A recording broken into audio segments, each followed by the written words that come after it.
जय हिंद दोस्तों, एक बार फिर से स्वागत है आपके अपने परिवार रोजगार सारथी में। मैं राजेश कुमार। उम्मीद है आप लोग स्वस्थ जिंदाबाद जबरदस्त होंगे। तो जैसा कि आप लोग जानते हैं कि हम लोग हर रोज़ करंट अफेयर करते हैं। तो आज के करंट अफेयर कौन से हैं? आज के 9 फरवरी 2024 के करंट अफेयर। ओके, आज के करंट अफेयर में हम लोग क्या स्पेशल करने वाले हैं? तो जैसा कि मैं हर समय आपको बताता हूँ कि हर समय हम लोग एक नया टॉपिक करते हैं, पूरा उसको विस्तार से जानते हैं, एक नए विषय को। ओके, और बाकी करंट अफेयर हमारे एमसीक्यू वो तो रहता ही है। ओके, एक विषय को हम लोग विस्तार से जानते हैं, तो वो हम जानते हैं लास्ट में। तो लास्ट तक वीडियो में बने रहिएगा और लाइक शेयर सब्सक्राइब कर दीजिए, अपने दोस्तों के पास शेयर कर दीजिए। ओके, फिर बढ़ते इसी टॉपिक के साथ आगे, फिर करते हैं अपना टॉपिक चालू। क्या टॉपिक हमारा होने वाला है आज का? करंट अफेयर कब के? 9 फरवरी 2024 के करंट अफेयर। ओके, 9 फरवरी 2024 के करंट अफेयर होने वाले हमारे। तो लाइक शेयर सब्सक्राइब कर दीजिए, अपने दोस्तों के पास शेयर कर दीजिए जल्दी से जल्दी। उम्मीद है आप लोगों ने लाइक शेयर सब्सक्राइब कर दिया होगा, दोस्तों के पास शेयर कर दिया होगा। चलिए आज बढ़ते हैं करंट अफेयर की ओर। पहला प्रश्न क्या कहता है हमसे, चलिए जानते हैं क्या कह रहा है। 1 मिनट। सैन्य गठबंधन नाटो का नया सदस्य कौन सा देश बना है? जो वर्तमान में एक गठबंधन चलता है, कौन सा गठबंधन चलता है? सैन्य गठबंधन NATO, north antarctic trading organisation. कौन है? नॉर्थ एंटार्क्टिक ट्रेडिंग ऑर्गेनाइजेशन, इसकी फुल फॉर्म है। ओके, तो इसमें नया देश कौन सा शामिल हुआ है? नाटो में कितने देश शामिल थे वो आप मुझे कमेंट बॉक्स में बताइए कि नाटो में कितने देश शामिल है वर्तमान में, और इसको जोड़ के कितने देश शामिल हो गए। जैसे कि कौन सा है? Option number Brazil, option number B USA UAE, option number C Colombia, या ऑप्शन नंबर डी स्वीडन। तो कितने देश में शामिल है भैया? तो इसमें नया देश सदस्य कौन सा शामिल हुआ है? तो वो हुआ है ऑप्शन नंबर डी। कौन सा? Option number D Sudan. Sweden कौन सा देश शामिल हुआ? स्वीडन, जो कि किसमें? नाटो में न्यू देश शामिल हुआ है, नया सदस्य देश शामिल हुआ है। ओके, चलिए अब थोड़ा इसके बारे में जान लेते हैं। स्वीडन शामिल हुआ है। यूरोपीय देश स्वीडन औपचारिक रूप से ट्रांसएटलांटिक सैन्य गठबंधन नाटो का नया सदस्य बन गया है। ओके, यूक्रेन पर रूस के 2022 के आक्रमण के बाद यूरोप में रूसी आक्रमणकर्ताओं के बारे में चिंता बढ़ गई है। क्या होगी कि 2022 में जो हुआ था, क्या हुआ था कि रूस ने किस पे आक्रमण किया था? यूक्रेन पर आक्रमण किया। तो इसके कारण क्या हुआ? यूरोप में रूसी आक्रमणकर्ता के बारे में चिंताएं बढ़ गई कि फिर से ये लोग आक्रमण ना करते, इसके बारे में चिंताएं होना शुरू हो गई। तो क्या किया? स्वीडानी प्रधानमंत्री उल्फ क्रिस्टन ने इस बात की घोषणा की। कौन से? अब इससे एक लिए बात हो जाती कि वहाँ के स्वीडन के प्रधानमंत्री कौन है? उल्फ क्रिस्टन ने बात की घोषणा करी कि उत्तरी अंटार्कटिक गठबंधन, मतलब नॉर्थ एंटार्क्टिक ट्रेडिंग ऑर्गेनाइजेशन, जिसमें कितने 32 सदस्य शामिल है। कितने सदस्य शामिल है? 32 सदस्य देश शामिल है का एक अंतर सरकारी सैन्य गठबंधन है। इसकी स्थापना कब करी गई? इसकी स्थापना 1949 में करी गई थी। ओके, चलिए अब बढ़ते आगे प्रश्न नंबर 2 की ओर। प्रश्न नंबर 2 क्या कहता है,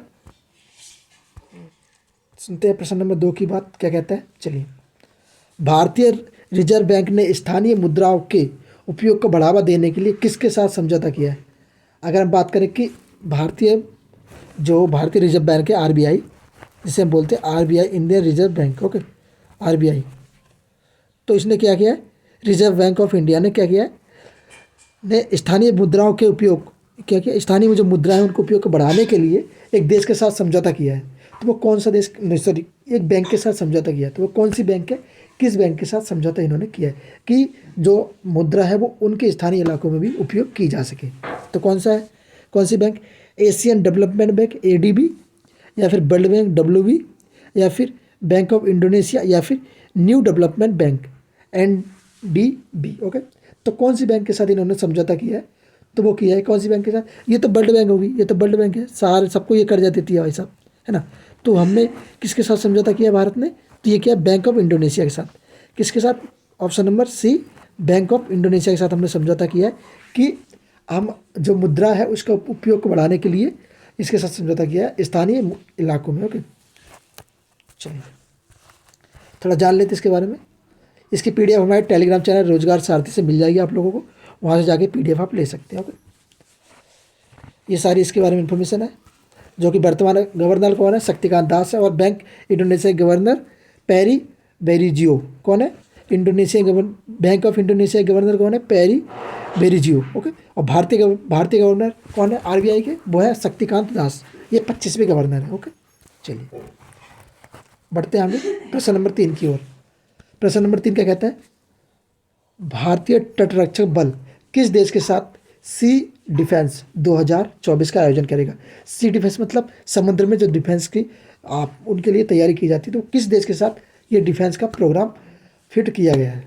बोले तो संयोजन किया गया है। तो किस देश के साथ ये संयोजन किया गया? तटरक्षक बल मतलब तटरक्षक बल तो जो पानी में कार्य करते हैं, जिसे हम नौसेना बोलते हैं। ओके, तो किस देश के साथ किया गया है? चलिए बात करते हैं। France, option number A France, option number B Germany, option number C रूस, ऑप्शन नंबर डी यूएसए। तो ये किस देश के साथ शामिल हुए हैं और किस देश के साथ ये डिफेंस का आयोजन किया गया? तो ये किया गया किसके? यूएसए मतलब कि अमेरिका के साथ। ओके, ये समझौता किया गया अमेरिका के साथ, इनके साथ ये आयोजन किया जाएगा। क्या बात करी गई इसमें? चलिए जानते हैं। भारतीय तटरक्षक बल द्विपक्षीय सहयोग को सशक्त बनाने के लिए अमेरिकी तटरक्षक बलों के साथ संयुक्त अभ्यास कौन सा? सी डिफेंस 2024 का आयोजन करेगा। ओके सॉरी यह संयुक्त अभ्यास 9-10 मार्च 2024 को पोर्टल ब्लेयर तट पर संयोजित किया जाएगा। कौन से? 9 और 10 मार्च को 2024 को पोर्टल ब्लेयर तट पर संयोजित किया जाएगा। ओके,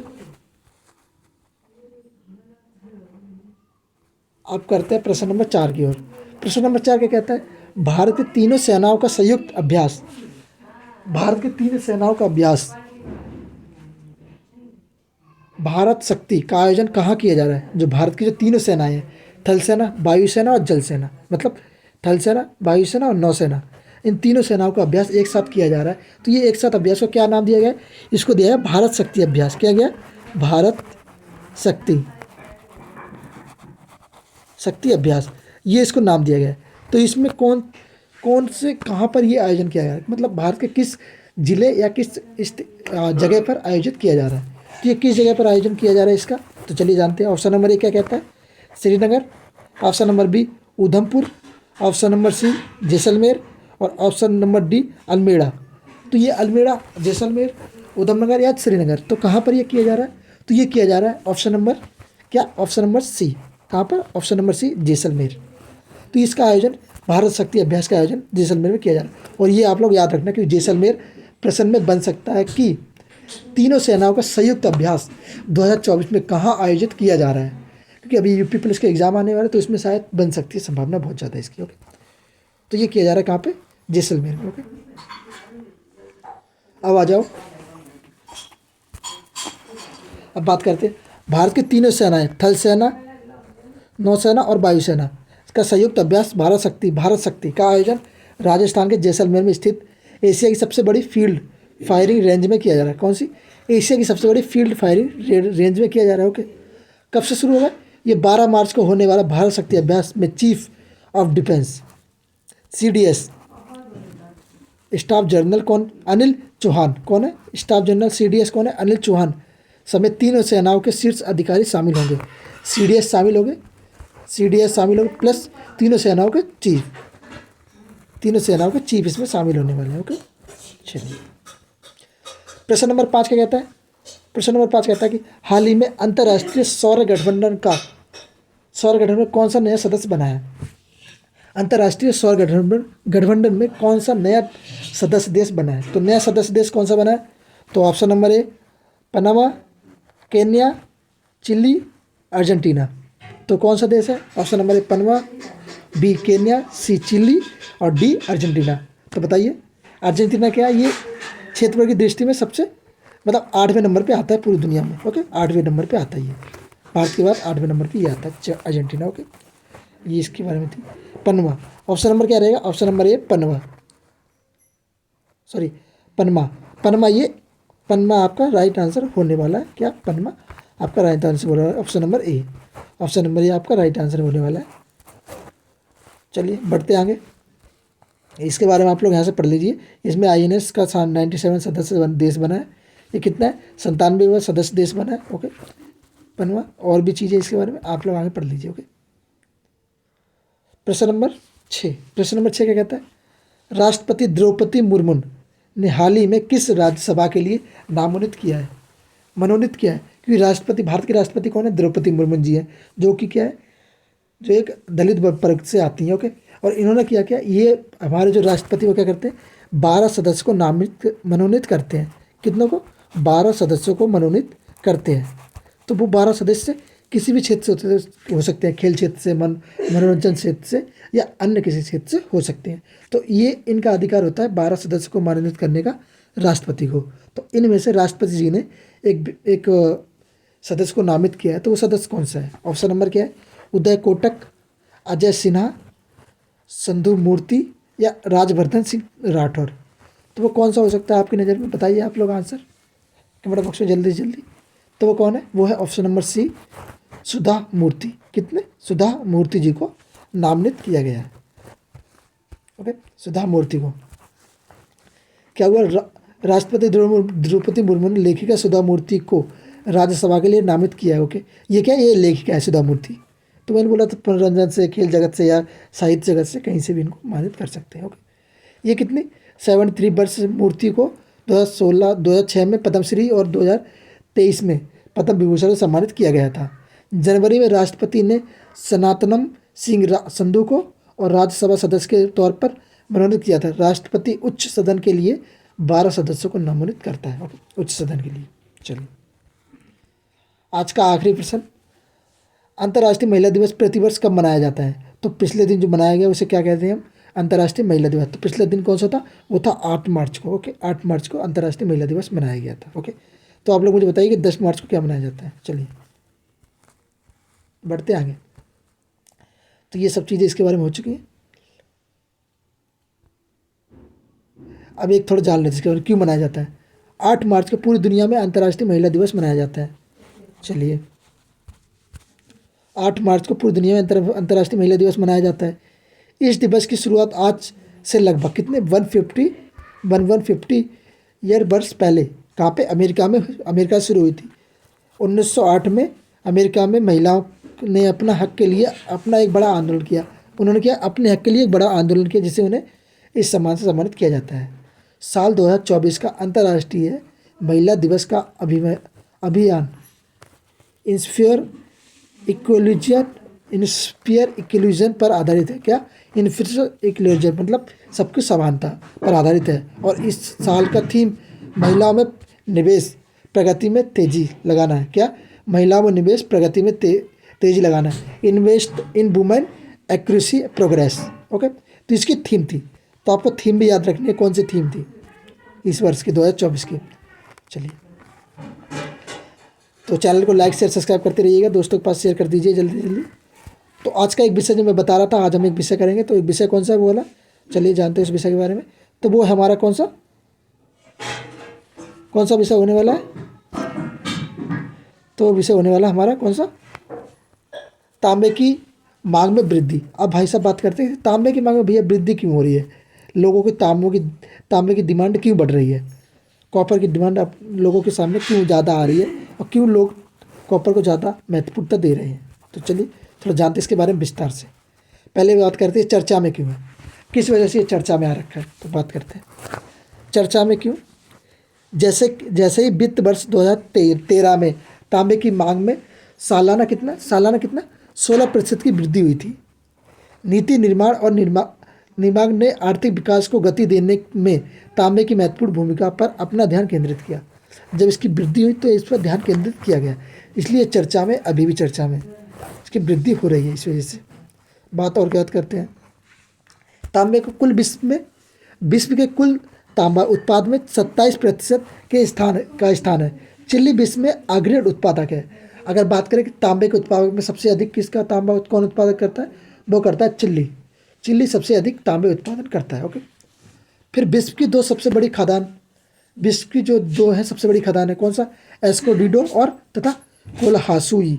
कौन सी, कोलहुआसी, ऐसे नाम है भाई, मुंह बिगड़ जाता है इनको बोलते बोलते। कौन सा, कुहासी, दोनों ही चिली में स्थित है। ये सबसे बड़ी खदान है, विश्व की सबसे बड़ी खदान। बात करो विश्व की सबसे बड़ी खदान, तो आपका यहाँ से स्टैटिक का प्रश्न भी बन जाता है, वो भी क्लियर हो चुका है। ओके, चलिए आगे जानते हो और क्या चीज़ है, जैसे कि अनुप्रयोग। अनुप्रयोग क्या है इसका, इसका व्यापक रूप से निर्माण, उपभोक्ता टिकट टिकाऊ वस्तुएं जिसका किस में उपयोग किया जाता है, उपभोक्ता, इसका व्यापारिक रूप से निर्माण किया जाता है, उपभोक्ता टिकाऊ वस्तुएं बनाई जाती है, जैसे गिलास हो गए, बोतल्स हो गई, इत्यादि इत्यादि सारी चीज़ बनी जाती है। परिवहन और औद्योगिक विनिर्माण में उपयोग किया जाता है, परिवहन में उपयोग किया जाता है, औद्योगिक चीज़ों में इसका निर्माण उपयोग किया जाता है, विनिर्माण में उपयोग किया जाता है।